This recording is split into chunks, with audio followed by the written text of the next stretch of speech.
Thank you for joining us. I'm Bill Jasper, Senior Editor of the New American Magazine and President of the John Birch Society. And it is my distinct pleasure and honor today to be here at the headquarters of Freedom Project Academy with the founder and executive director, Dr. Duke Pesta. Duke, it's so good to be here. Great to have you here, Bill. Freedom Project Academy is a unique, one-of-a-kind institution. It's now 15 years old, and Duke, you've accomplished so much in 15 years. Freedom Project Academy teaches students from K through 12. And what is it about Freedom Project that is really so unique and pioneering in this field? You know, back in 15 years ago when we started this, nobody had done what we had done. There was nobody out there who had a online school with live teachers, real teachers teaching in real time, teachers who were able to have office hours virtually so kids could come and talk to them, that provided real person-to-person tutoring through the computer. There were a lot of programs, a lot of organizations had discs of recorded lessons they would send out, or they would have structures for kids to go to read certain things. But we actually became the first online virtual school that was, again, live teachers in real time. We were accredited. We were giving diplomas out from the beginning. The things that we had done, really nobody had done them. And there were a huge learning curve because we weren't able to, look at other programs. It's a testimony, I suppose, to what we did over the last 2 or 3 and 5 years after we got started. We were looking around as more of these things were popping up. And it was amazing how many people had kind of stole our themes. They took our colors, our graphics. They kind of mimicking what they were doing with us. But to this day, there are very, very few live online schools. A lot of people are doing it. They'll have some live lessons and they'll have recordings. But our live school from actually pre-K, we now just started this August a pre-K program for 3 and 4 year olds all the way through high school. You could go to our school at age 4 all the way through graduation in high school, and you will have live teachers for every single class, everything that you do from the beginning to the end. You will have the beauty of it is once you watch the live class and interact with kids all over the world, we've got kids in all 50 states and another dozen foreign countries. We got people overseas, military families, missionaries who want an American education. We're really good for that. And so your teacher, your child in our school is going to have a classroom full of anywhere from 15 to 25 peers. You're meeting people all across the country. You're interacting with them as well as not just the teachers. And so we really helped to perfect that online real-time classroom look. So that's been really very exciting to do. It's not for everybody. I mean, some kids don't have the ability or the maturity to learn from a computer unless somebody's overseeing them. Mm-hmm. We find that if the parents buy in and watch what their kids are doing, holding their kids accountable, this is the greatest thing in the world. Alas, there are those parents who tell their kids, go upstairs and do your homework or go to your class, and they're playing games and stuff. So it's only as good as this is a long-winded way to get to this point.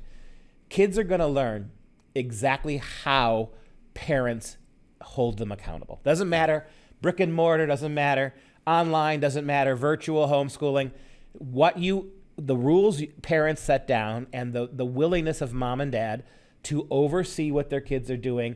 This is incredibly, popular and useful if you've got that one component.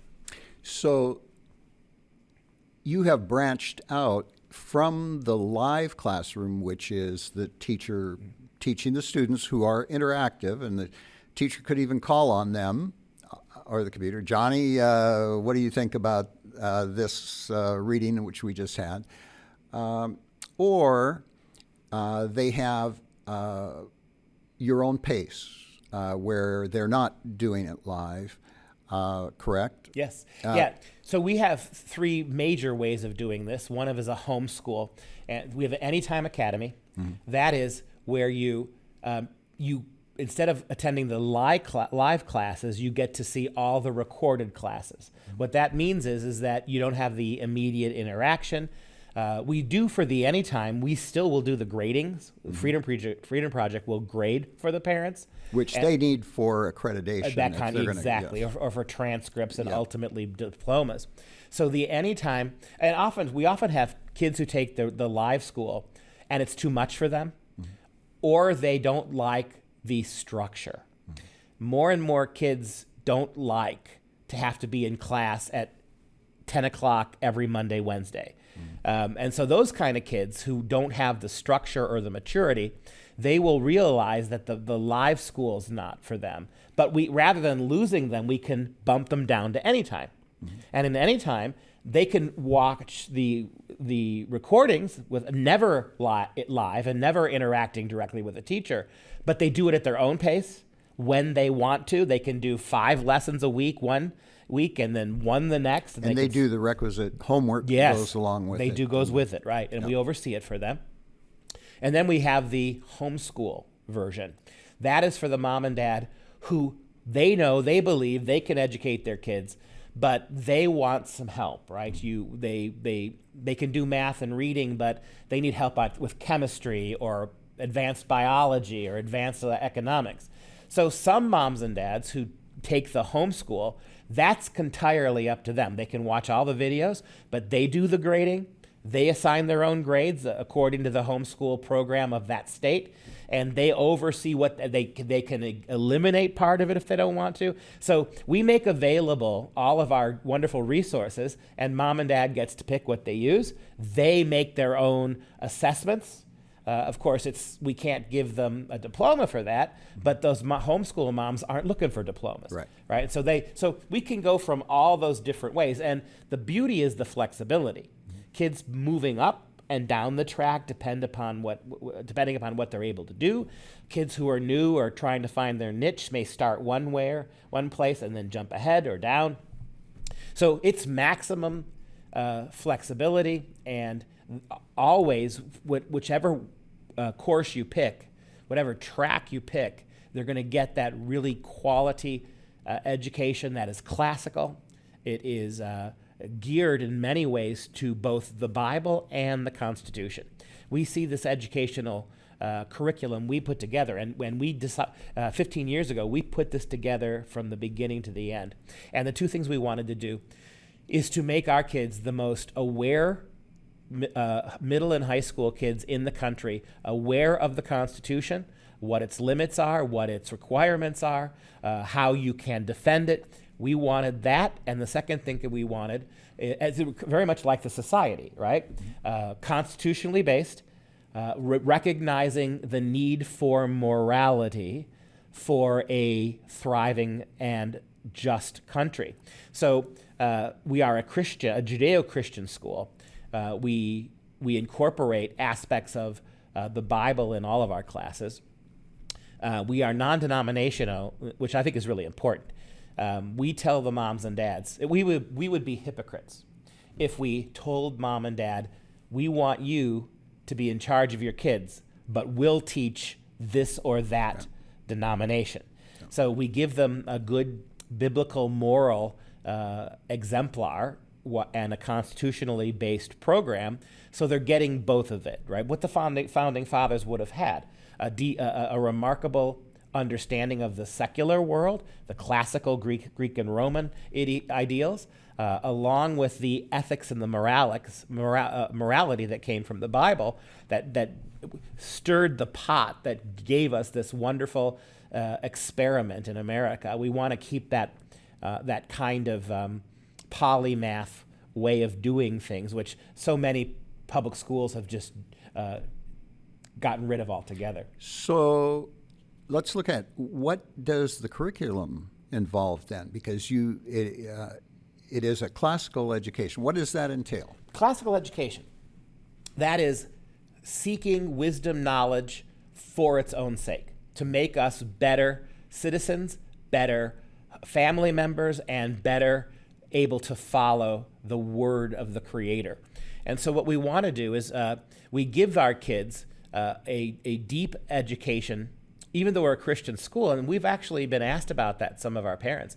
Even though we have the morality of the Bible and the Judeo-Christian tradition, which is definitely part of Western culture, we think it's really important for kids to be aware of the classical world of Western culture. Go back to the Romans and the Greeks, not necessarily to advance paganism, but to make our kids aware. To me, as a teacher for 30 years at a university, what bothers me is how oftentimes sheltered very religious kids are.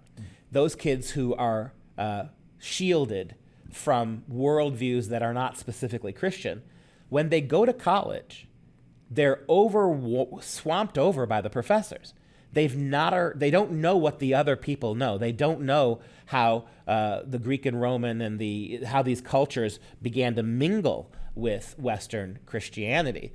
And so because they don't understand how those things work, a clever professor is throwing that stuff in front of them, right, and they don't have an answer because no one's given them an answer to this. So we believe that getting the kids to know all of the various roots in the tree of Western culture strengthens them. It doesn't make them more likely to become pagans. They come to understand those wonderful things that the Romans and the Greeks did give us: democracy, certainly the Romans in the first republic, right? Mm-hmm. Before the empire. So those are really important things for our kids to know. So when you give them that history, and alongside with the Judeo-Christian biblical insights, that gets us to this point. One of the things I'm pleased to be able to teach at the university is the moment when the Hebrew world, the Jewish world, and the Greek and Roman met in Western culture, and that, of course, was the life of Christ. Mm-hmm. He is the fulcrum between the one and the other. And, of course, within 300 years of his death, Rome became Christian. And so our kids need to know all of that. That's the humanities, right? Mm-hmm. We want to teach history that is accurate, is not politically correct. We want to have them in literature classes and reading classes, reading the important books of Western culture. The reality is, these kids are going to spend their life in Western culture. So we want to make sure that they are fully grounded as readers in the great Western classics that promote individuality, and free markets, and all the things that we need in a kid to be able to see how really wonderful and unique Western culture is and what separates it for non-Western cultures. Excellent. And you also have economics and languages. Yep. Yep. We have economics and advanced for our economics for our kids as well. And our good friend Alex Newman, mm-hmm, for a lot of years taught our advanced economics course. Very wonderful class. We do require our kids take some economics at various levels. We are very history guided. They take 4 years of history in high school, and 3 of those years are American history, going back to before the colonial period to get a sense of who we are and how we are. And what I really love about our American history courses, they are 1 semester of history, 1 semester of civics. So the civics are undermining are supporting the history. The history points to the civics, and then you get not just educated kids, but you get civically minded kids. Mm-hmm. We do in the sciences and math. We do the rigorous math and science. It's all about the laboratory. It's all about the correctness in math. None of this fancy social stuff that is impinging on the clarity of math and science. We give them serious lessons that are not undermined by politics. So kind of the things we would have had when we went to school. So what about, aren't they going to be deficient in Common Core and critical race theory? Those things are the deficit, aren't they? Yes. Those ideologies that are not academic, they are political and ideological. They are not teaching kids knowledge. The progressive left doesn't trust kids to make up their own minds and to access their own minds, because that makes them liberty bound. We want kids who can become entrepreneurs. We want kids who can think outside the box. We want kids who can provide for their families and create a business, because we want them to have less government. The government schools, what they do is they minimize serious learning and mastery of subject matter under the guise of equity. Not every kid is going to get an A in English, and because of that, we got to make sure everybody does minimal English, right? So the ideology behind it is incredibly anti-education. You're not teaching kids to benefit them and their communities. You're teaching them to parrot your politics. And that's something we never do. Our very first motto back in 15 years is that we want to teach kids how to think, not what to think. And that is the big difference between real education and politicized education. By giving kids an exposure to the classics, to the Greeks, to the Romans, to different cultures under the Western aegis, and making sure they understand how they fit together and how they've clashed over the years and the centuries, puts them in a position that nothing's going to surprise them, and no college professor will be able to come after them and find that hole. You never studied that, and this is how I'm going to take your faith away from you. We want to make sure they're equipped to do that.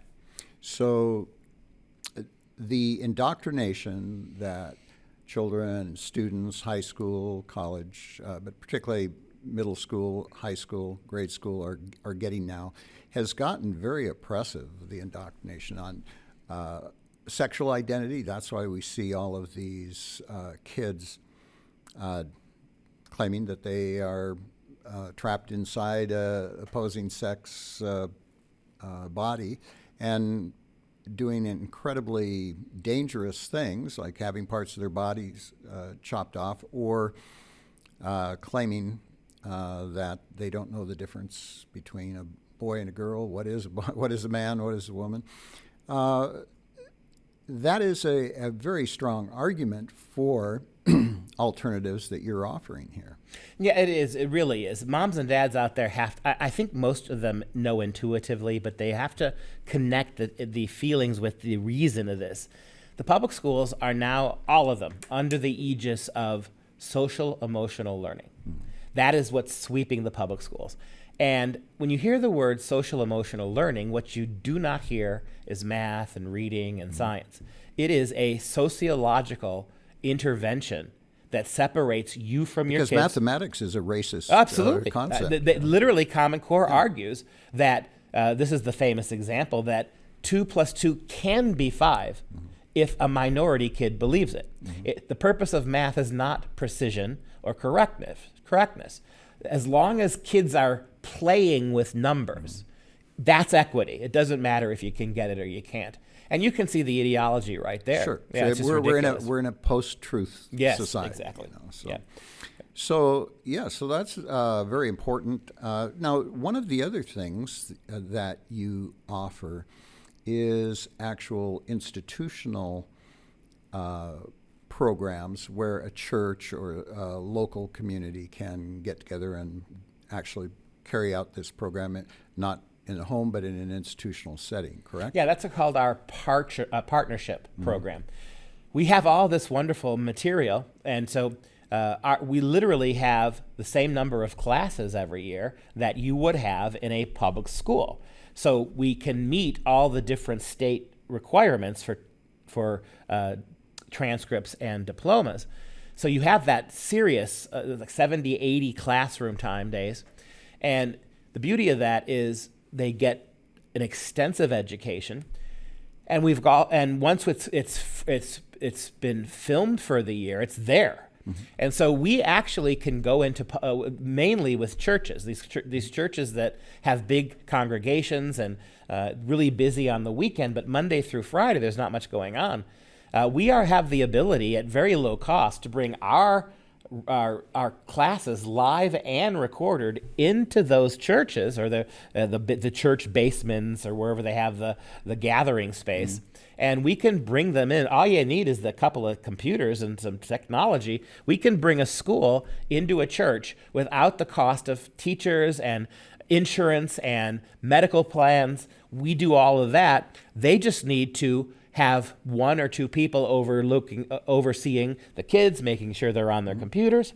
Could be some of the parents volunteer. We've had that. Co-ops is another one, where 6 or 7 moms and dads with 18 or 20 kids they'll alternate once a month, once a week in different people's houses, and that mom just oversees it and they pass it around, and it works. It really works with like a charm. We don't get it's funny, in all the years I've been talking at churches, it's amazing to me how many Christian pastors claim they want to get the kids out of the public school, but they don't want it in their churches. Even if it's easy to do that. I mean, I think I've been told that many times I've been invited to speak at churches about this, and the pastors will say no because I've got 3 public school teachers in my congregation. I can't upset them.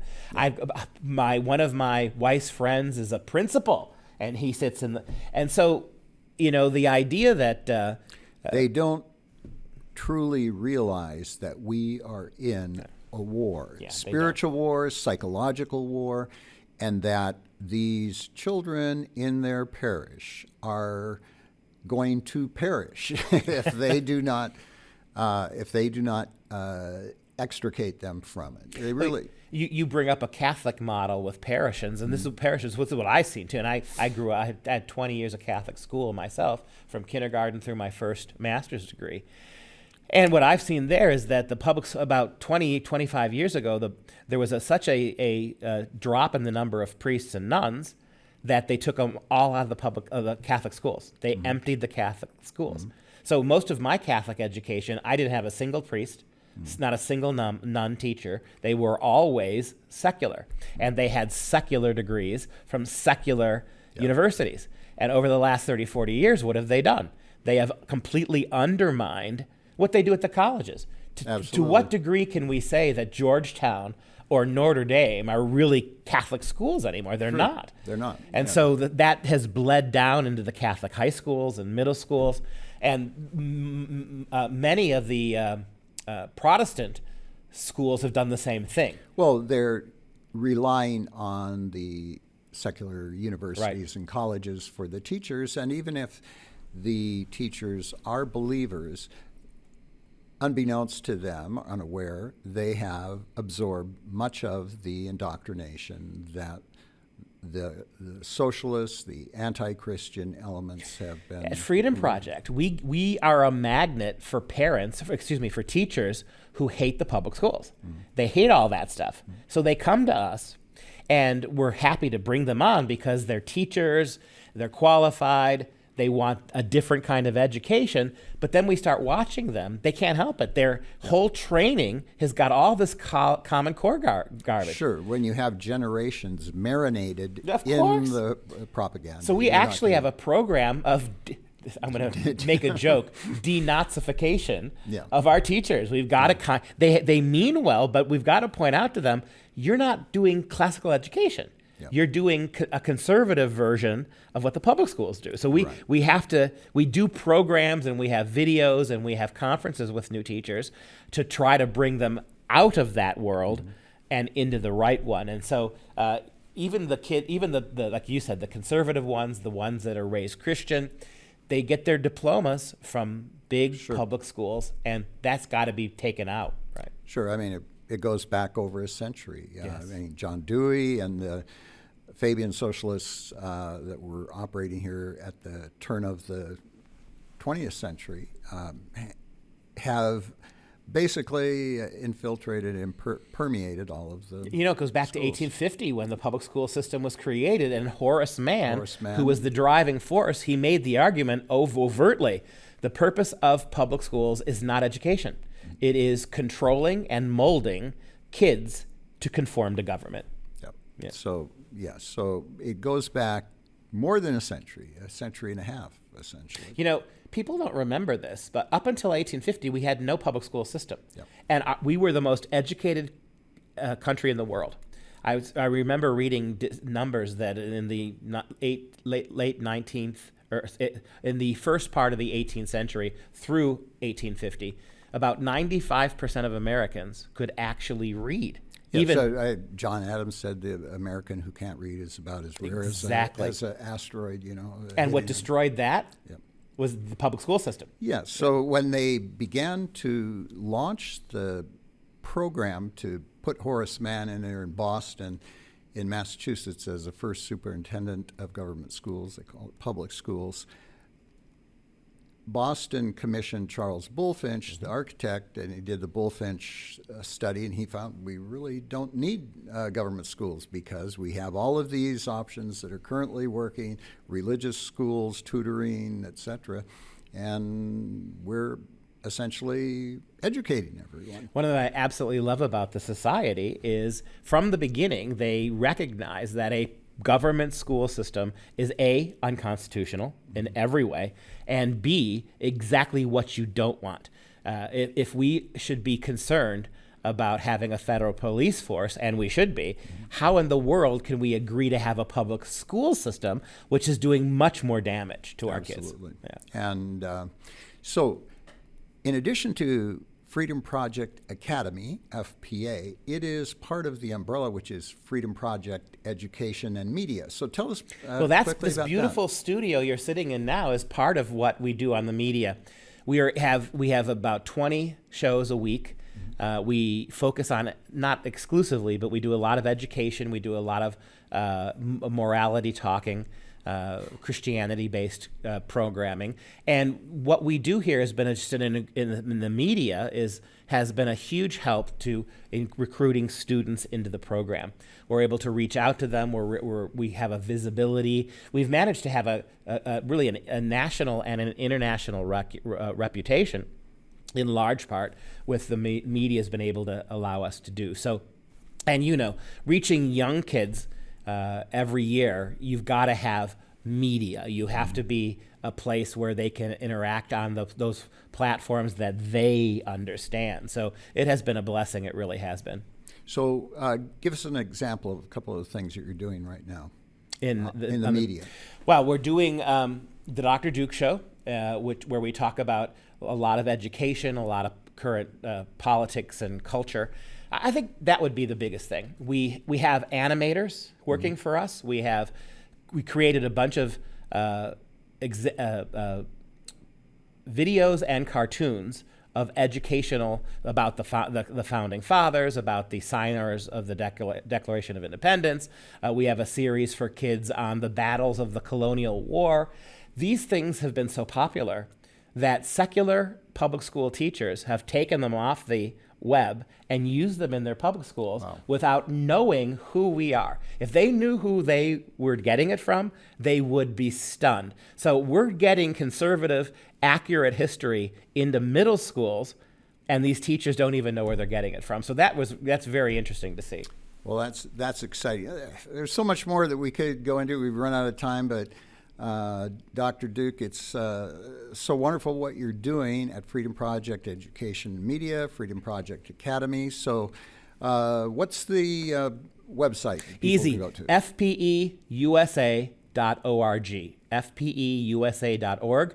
And you can see everything. And by the way, if you're a mom thinking about homeschooling your kid, you can check out our book list from kindergarten all the way through high school. Steal it from us. You don't have to come with us. If you want a great curriculum, you can look at what we're doing. You can have that information free. Follow our program even if you don't take us. Fantastic. Thanks so much. Thank you. So we're glad that you were with us today. For more information, go to thenewamerican.com or for Freedom Project Education, that's fpeusa.org. Thank you.